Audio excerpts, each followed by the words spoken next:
Bueno, vamos entonces a la palabra de Dios y vamos al capítulo 3 de la carta de Santiago. Carta de Santiago, capítulo 3. Y hoy vamos a tomar desde el versículo 13, inicialmente desde el 13 al 18, y luego vamos al capítulo 4. Dice así la palabra de Dios: ¿Quién es sabio y entendido entre vosotros? Muestre por la buena conducta sus obras en sabia mansedumbre. Pero si tenéis celos amargos y contención en vuestro corazón, no os jactéis ni mintáis contra la verdad, porque esta sabiduría no es la que desciende de lo alto, sino terrenal, animal, diabólica. Porque donde hay celos y contención, allí hay perturbación y toda obra perversa. Pero la sabiduría que es de lo alto es primeramente pura, después pacífica, amable, benigna, llena de misericordia y de buenos frutos, sin incertidumbre ni hipocresía.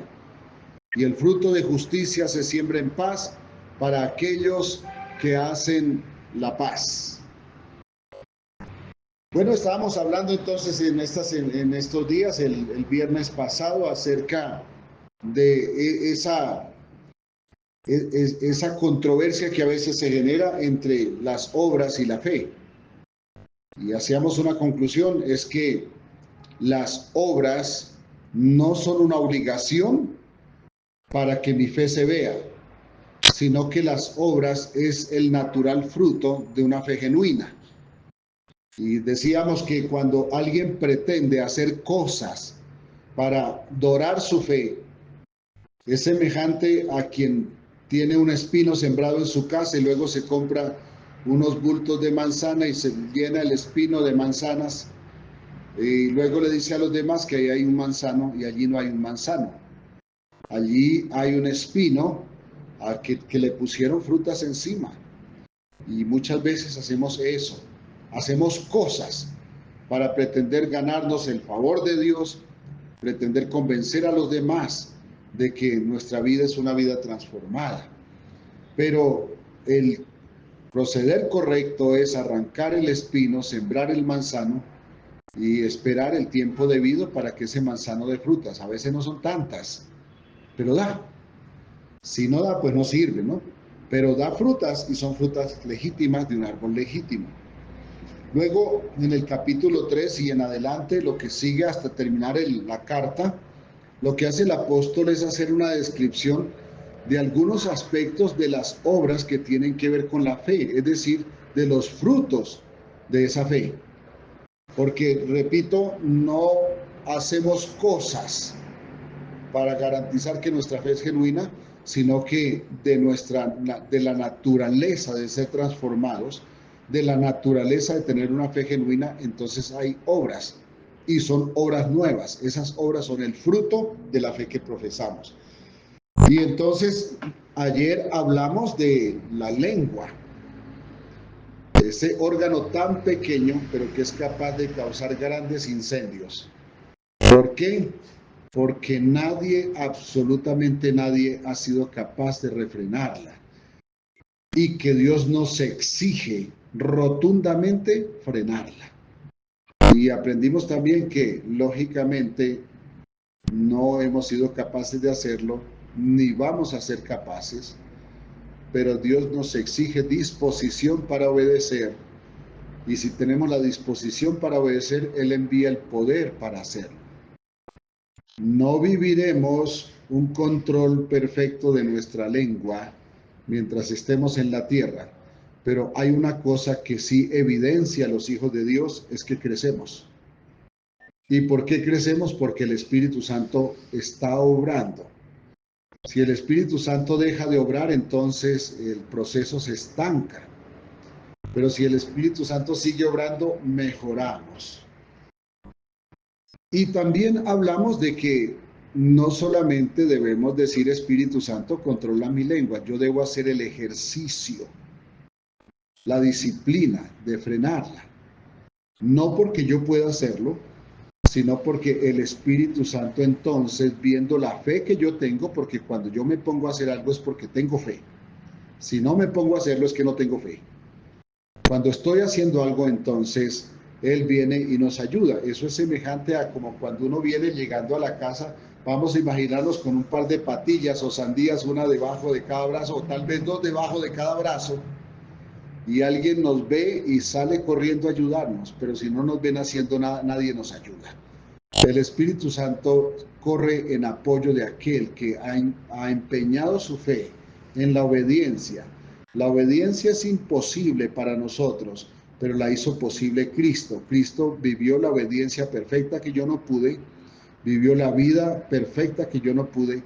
Y entonces cuando nosotros decimos sí de todo corazón, el Espíritu Santo acude para que esas obras empiecen a realizarse en nosotros y se realizarán 100% en la resurrección. Después que traspasemos esta vida, veremos completamente la realización de esa perfección que Cristo vivió y que nosotros no podemos, pero que Dios exige sin ningún reparo. O sea, Dios no hace condescendencia con ningún pecado, pero tenemos la obligación de cumplir. Pero como no hacemos, Él espera disposición para que el Señor entonces opere lo que nosotros no podemos hacer a través del Espíritu Santo.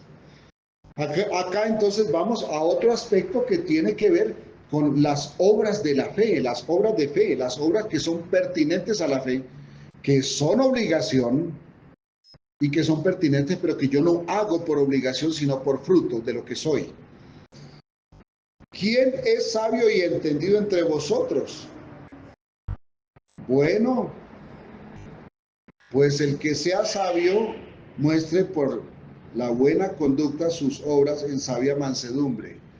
Pregunta, ¿podemos ser sabios entre nosotros realmente? No. ¿Tenemos la obligación? Sí, tenemos la obligación. ¿Por qué? Porque Dios lo exige. Y Él no le rebaja a nadie sus exigencias. ¿Por qué? Porque es perfecto.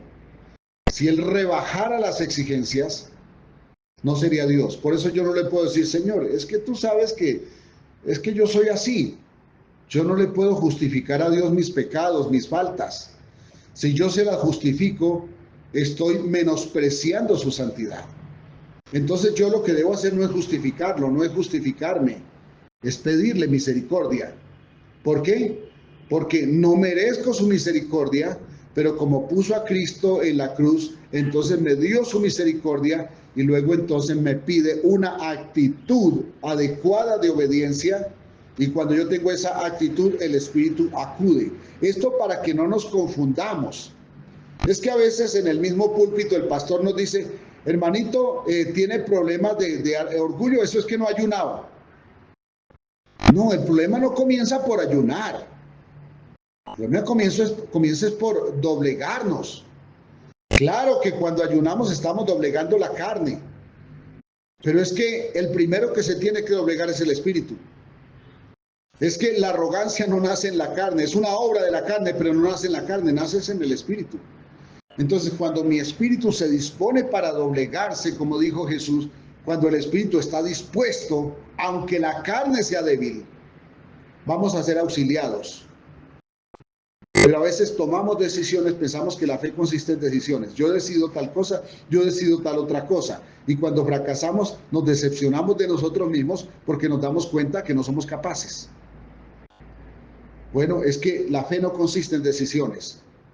La fe es una obra del Espíritu Santo en nosotros.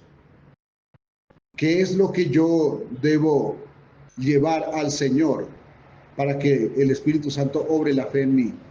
Yo debo llevar disposición. Disposición. ¿Y cómo muestro mi disposición? Por ejemplo, leyendo la palabra. Sí, que hace frío, en Bogotá hace frío. Yo recuerdo cuando empezamos con mi esposa a hacer la costumbre de ponernos en nuestra cama para orar. Al principio decíamos, cuando recién llegamos a Bogotá, es que hace frío, ¿no? Y entonces a veces como que uno dice, no, mejor oro aquí debajo de la cobija. ¿Quién ha dicho que es malo orar debajo de la cobija? Pero arrodillarnos es un muy buen ejercicio porque nos recuerda que debemos doblegarnos. Así que en un momento dado es mejor disciplinarnos y vencer el frío y acostumbrar a arrodillarnos. Tampoco es correcto que alguien dice, pero no ponga almohadas, porque eso significa que usted está, no quiere sentir el frío del piso, no quiere sentir el dolor. No, no se trata de maltratarnos, no es porque el cuero nos duela que Dios nos recibe. No, ponga las almohadas. Tal vez cúbrase con una cobija mientras está arrodillado allí, si eso no le hace dar sueño y quedarse dormido allí arrodillado. Pero se trata de doblegarnos. ¿Quién es sabio y entendido entre vosotros? Bueno, ninguno realmente, pero Él da sabiduría. Entonces, ¿tenemos la obligación? Sí, tenemos la obligación.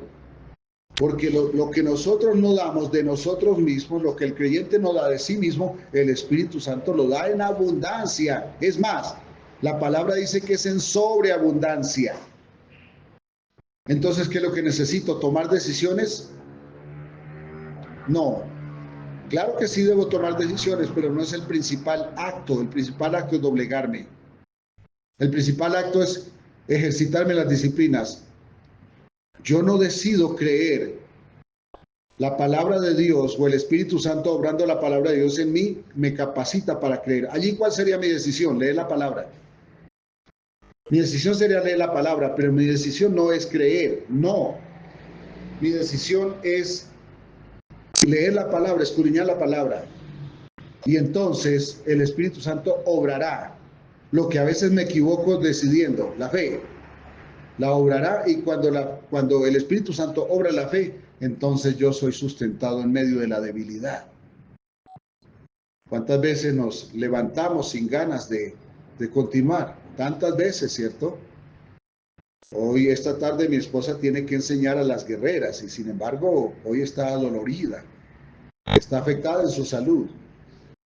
¿Por qué continúa? ¿Por qué no le he dicho a nadie reempláceme? Pues porque ella confía que Dios le va a dar fuerza esta tarde y seguro que se las va a dar. Bueno, la vimos orando esta mañana. Dios nos fortalece. Entonces se trata de que el Espíritu Santo obre y repito, mi decisión no es creer. Mi decisión es hacer el ejercicio que Dios me manda, escudriñar las Escrituras. Y entonces no tengo que decidir creer. El Espíritu Santo me hace creer. Sí, en el fondo eso parece una decisión, pero no es una decisión hecha en mis fuerzas, sino en el poder del Espíritu Santo. Porque en el fondo realmente sí, yo experimento una decisión. Pero usted y yo creo que estamos de acuerdo en algo, que muchas veces hemos decidido hacer cosas, hemos prometido hacer cosas y siempre acabamos fracasando. Cuando yo era adicto al alcohol, mi pastor de muy buena fe decía, los borrachos no van al reino de los cielos, y yo salía prometiendo que no volvía a beber. Pero resulta que cuando iba a la siguiente esquina, después que salía de la iglesia, estaban mis amigos tomando y me llamaban. Y es cuando uno se da cuenta que su voluntad es más débil que su capacidad para cumplir. Por eso es que ustedes han visto a aquellos drogadictos que le prometen a su esposa, a sus hijos, a su familia, que no van a volver a hacerlo y lo vuelven a hacer. Es que su voluntad termina siendo inferior a su decisión de cumplir. ¿Qué necesita una persona? ¿Qué necesitamos nosotros en esas luchas diarias? El Espíritu Santo. Lo que necesitamos es el Espíritu Santo. No es tomar más decisiones. ¿Para qué más decisiones? ¿Para fracasar? Repito, sí, tengo que tomar decisiones, pero mi decisión no es creer. Mi decisión es hacer lo que me produce el creer, que es escudriñar la palabra. Porque entonces quien obra la fe es el Espíritu Santo. Bueno, entonces, aquí hay una orden que debo cumplir, ¿cierto? Pero les estoy aclarando ampliamente esto para que no fracasemos cumpliendo esta orden. Muestre por la buena conducta sus obras en sabia mansedumbre. Es que yo decido ser manso. En el fondo sí, pero debemos ser conscientes que yo no puedo obrar la mansedumbre. La tiene que obrar el Espíritu Santo. Entonces, ¿cuál es mi decisión una vez más? Alimentarme de la palabra de Dios. Sí, yo decido creer en el fondo Pero repito, eso no está impulsado por el poder de mi decisión, sino por el Espíritu Santo. Espero no estar confundiendo. Espero ser suficientemente claro. A veces me cuesta hacerlo. Entonces comienza a recriminarnos las cosas en las cuales debemos tomar decisiones en fe. No son decisiones en mi poder, no son promesas que yo le hago a Dios. Son decisiones de clamor. Son cosas en que yo le digo, Señor, por obediencia, yo no quiero tener esto, así que ayúdame. Es muy diferente a cuando yo le digo, Señor, no vuelvo a hacer tal cosa. Lo que hace el borracho. Prometo que no vuelvo a beber. Y a los 8 días esté en las mismas, si no es al otro día. ¿Por qué? Porque está prometiendo lo que no puede sostener. El único que puede sostener todo es Dios. Yo no, usted no. Por eso no existe, escúcheme bien, con todo respeto se lo voy a decir, no es verdad que el hombre puede pactar con Dios. Esto es una manipulación que introdujeron los predicadores. ¿Por qué no puede pactar el hombre con Dios? Porque no tiene con qué responder. Lea la Biblia y se dará cuenta que nunca un hombre pactó con Dios. Dios pactó con los hombres. Lo que puede hacer un hombre es un voto. Pero claro, los predicadores han sido muy hábiles, especialmente para sacarle el dinero a los fieles. Y entonces le dicen pacte. Y no me diga a alguien, vea, es que yo sí he visto resultados, porque también la Biblia dice que los espíritus de engaño también producen resultados. Pero esto ofende a Dios. Porque quien intenta pactar con dinero para ganarse un favor de Dios está sobornando a Dios. Y esto es pecado. Si no va a volver a hablarme por esto, no me vuelva a hablar. Pero esto es pecado. ¿Por qué? Porque es una forma como la iglesia se ha vuelto una multinacional que trafica con la fe. Con todo respeto se lo digo. Muestre por la buena conducta sus obras. Pero aquí no está hablando de cuánto da, aunque debemos dar. Está hablando de la mansedumbre, porque el Espíritu Santo obra con toda libertad en alguien que sea humillado. El Espíritu Santo no obra con libertad en quien no sea humillado, porque el Espíritu Santo no obra en casa sucia. No es que el humillarnos nos haga limpios por naturaleza, sino que nos abre la puerta para que el Espíritu Santo nos limpie, porque sigue siendo el Espíritu Santo. Entonces, para que revisemos nuestra vida, si tenéis celos amargos y contención en vuestro corazón, no os jactéis ni mintáis contra la verdad. Hoy está de moda los cristianos arrogantes. El cristiano que exhibe la Toyota que le dio el Señor. El cristiano que exhibe los anillos de diamantes. A veces los púlpitos parecen más desfiles de sensualidad y de modas que eventos donde se predica la santidad. No está mal que alguien se vista bien, pero nuestro cuerpo no debe ser objeto de culto. Debe ser templo del Espíritu Santo. Está bien cuidarlo, porque Dios nos encomendó cuidar lo que nos da. Pero ¿cómo humillamos a los que tienen problemas con los excesos? Por ejemplo, metemos los criterios de belleza en una mujer totalmente delgada, una 90, 60, 90, y entonces aquella mujer que está afectada en su autoestima, que tiene problemas con sus ansiedades y entonces no puede controlar su muela, se siente aplastada cuando le menosprecian por su condición. Es verdad que debemos ser disciplinados, pero es cierto que muchas veces nuestra incapacidad para mantener disciplinas tienen que ver también con que no hemos sido levantados espiritualmente y entonces nos dominan las ansiedades. Hermanos, nuestro cuerpo no debe ser objeto de culto. Hace unos años las damas no veían fútbol porque eso es para hombres, ¿no? Ahora sí, porque es que hay que ver piernas. Hermanos, históricamente una mujer santa no se fijaba en cómo eran las piernas de su esposo, se fijaba qué tan hombre era, qué tanto asumía esa responsabilidad.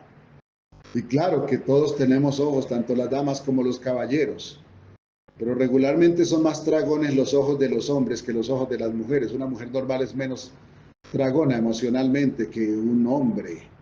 Así que por eso nosotros debemos volver a la sencillez.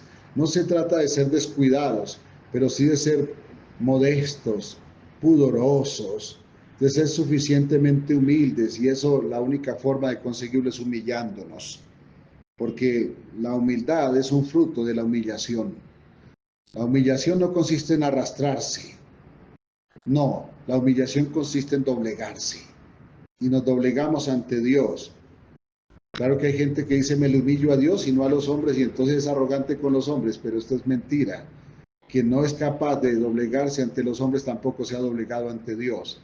Lo que pasa es que cuando uno se doblega ante Dios, ese tipo de doblegamiento no produce utilitarismo ante los hombres, es decir, no nos hace arrastrarnos ante los hombres. La persona que se arrastra ante la humanidad, ante los hombres, está buscando reconocimiento y está por el camino equivocado. Pero dice, si hay celos amargos y contención en vuestro corazón, no os actéis ni mintáis contra la verdad. Porque esta sabiduría, fíjense que la persona que tiene celos, que hace contención, que se jacta, dice, está mintiendo contra la verdad. Pero fíjense que esas personas se paran en los púlpitos a señalar a los demás. Les recomendé que escucharan la enseñanza de este domingo, ayer salió al público. Estamos atacando eso, la arrogancia religiosa. Y es una serie de 3 enseñanzas contra la arrogancia religiosa, que a mí me cuesta demasiado, tal vez a algunos de ustedes también, pero que nos toca trabajar contra esto. ¿Por qué? Porque esa sabiduría que esgrime esa persona que se muestra como perfecta, como que es que a mí no se me mueve un pelo cuando estoy en el altar, porque es que yo me pongo esto y me veo perfecto, bueno, perfecta o tal cosa. Es que además leo la Biblia, además me sé tantos salmos, me sé los salmos completicos de memoria. Es que además yo no falto un culto, es que además yo oro noches enteras, yo ayuno hasta 40 días, hasta 41 para vencer el tiempo de Jesucristo. Hermanos, eso se vuelve arrogancia y esta sabiduría, dice el versículo 15, no es la que desciende de lo alto. Este tipo de sabiduría, por lógica que parezca, porque es que a veces nos suena lógico cuando alguien dice Dios me ha bendecido y exhibe riquezas. Y la persona que vive en medio de 4 latas, que a lo mejor ora con humildad, que a lo mejor Dios le da gracia para ganar almas, esa persona se siente arrinconada, porque es que se nos ha vuelto que es bendecido el que tiene dinero, cuando es bendecido es el que tiene paz. El dinero primero es una baratija de este mundo, y segundo, cuando el cristiano Dios se lo da, dice que es una añadidura. Aún la salud es una añadidura.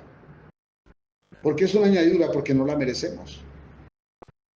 ¿Qué nos dio Dios de gratis? El reino de los cielos, la salvación.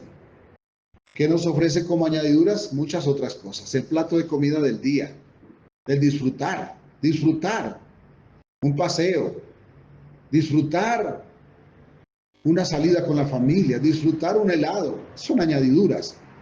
El dinero para poder pasear, para poder comprar una casa, un vehículo, son añadiduras.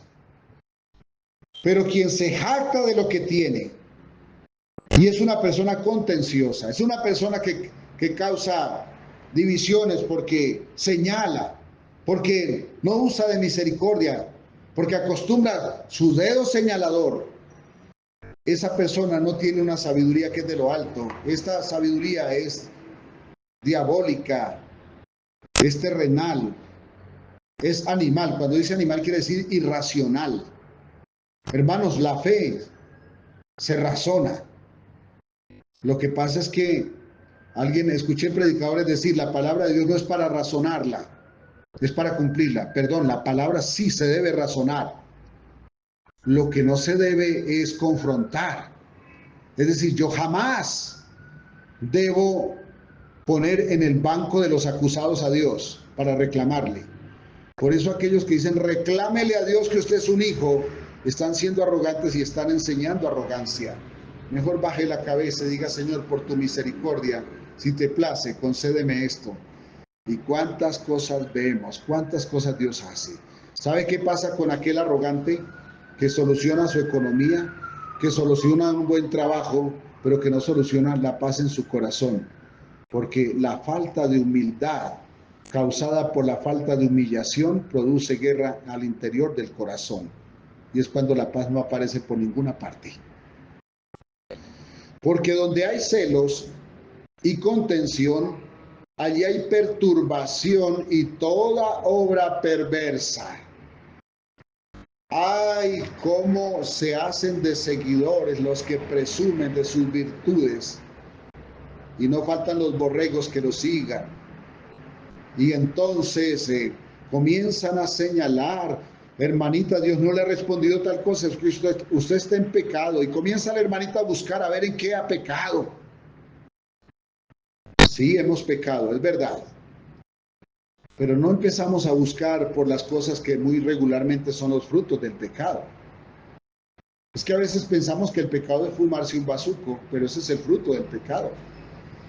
El pecado está en el corazón y como consecuencia produce frutos de pecado. Por ejemplo, fumar, las adicciones, cualquiera que sea, son pecado y son el reflejo del pecado que hay en el corazón. ¿Y cuál es el pecado que regularmente hay en el corazón? Arrogancia, cuando no entregamos algo que creemos nuestro. Regularmente las personas que son adictas a las drogas quieren no ser adictos a las drogas, pero no quieren dejar de amar las drogas. Pues esto es idolatría, esto es arrogancia, porque quieren beneficiarse del evangelio sin humillarse ante el evangelio. Donde hay celos y contiendas, allí hay perturbación y toda obra perversa. La Biblia dice claramente: por sus frutos los conoceréis.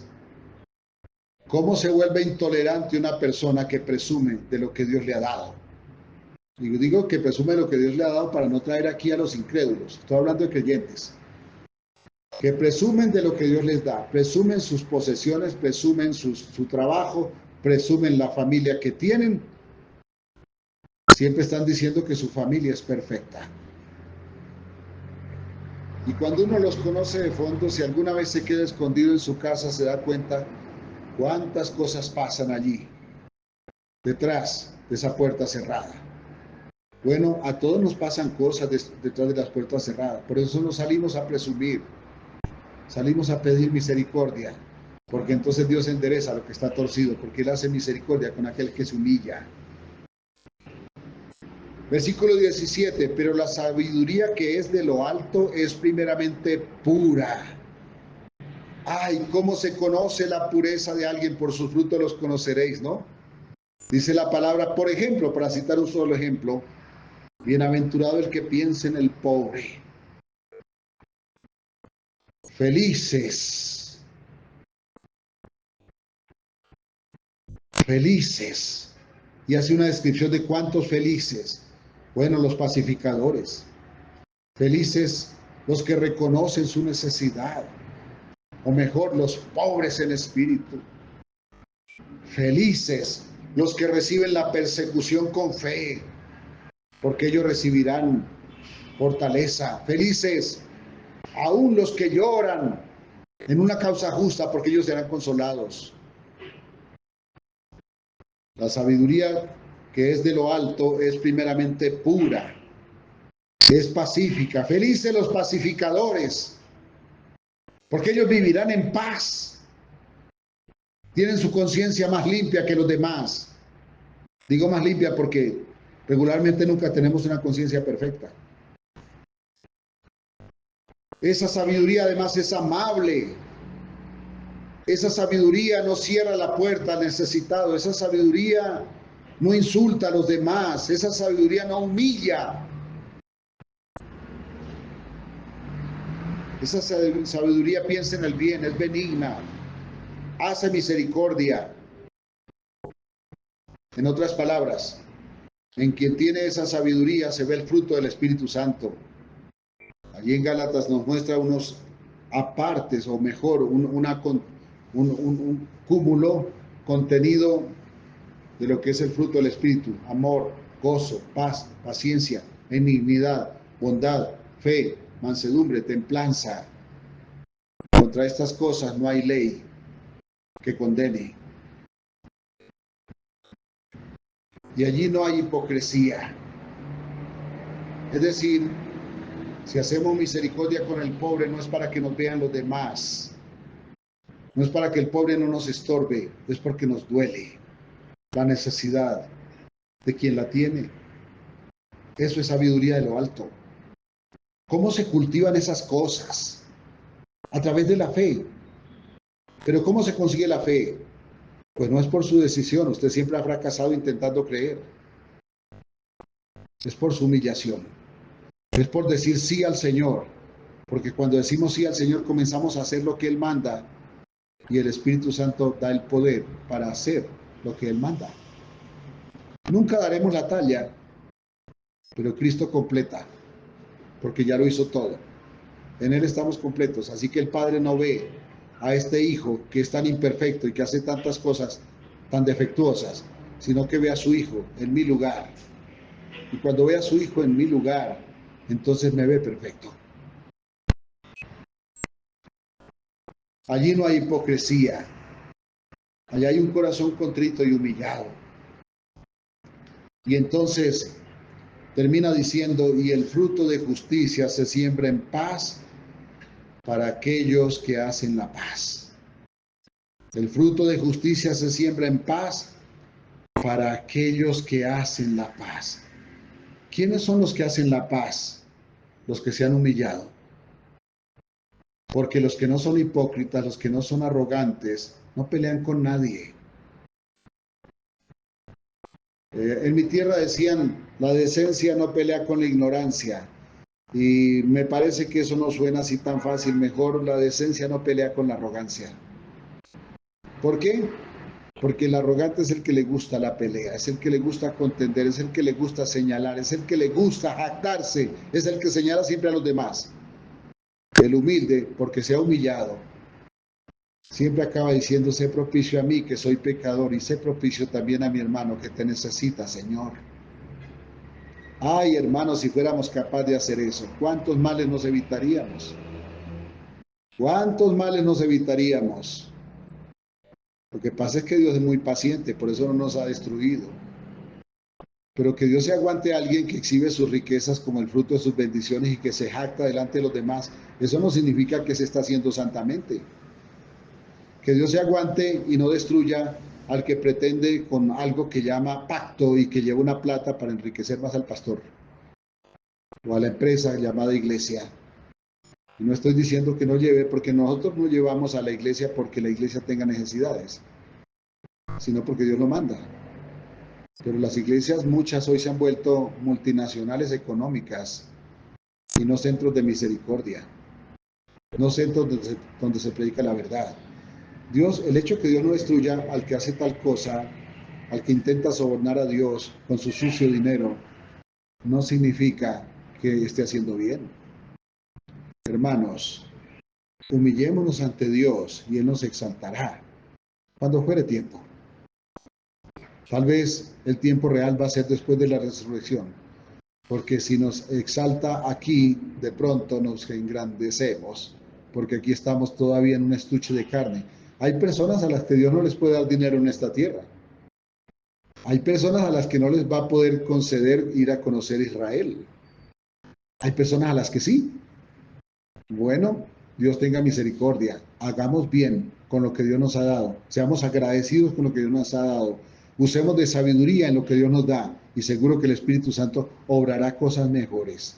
Pero si nos olvidamos del paseo a tal parte, nos olvidamos de las riquezas, seguro que es más fácil que las tengamos. ¿Por qué? Porque es que amar las riquezas es pecado. Amar a Dios siempre será santo. Hermanos, gracias por su paciencia. Dios los bendiga y espero que sea alguna inquietud. Si hay una pregunta, algún aporte, pues es el momento. Gracias por ser tan paciente conmigo. cuando no sé comunicar las cosas.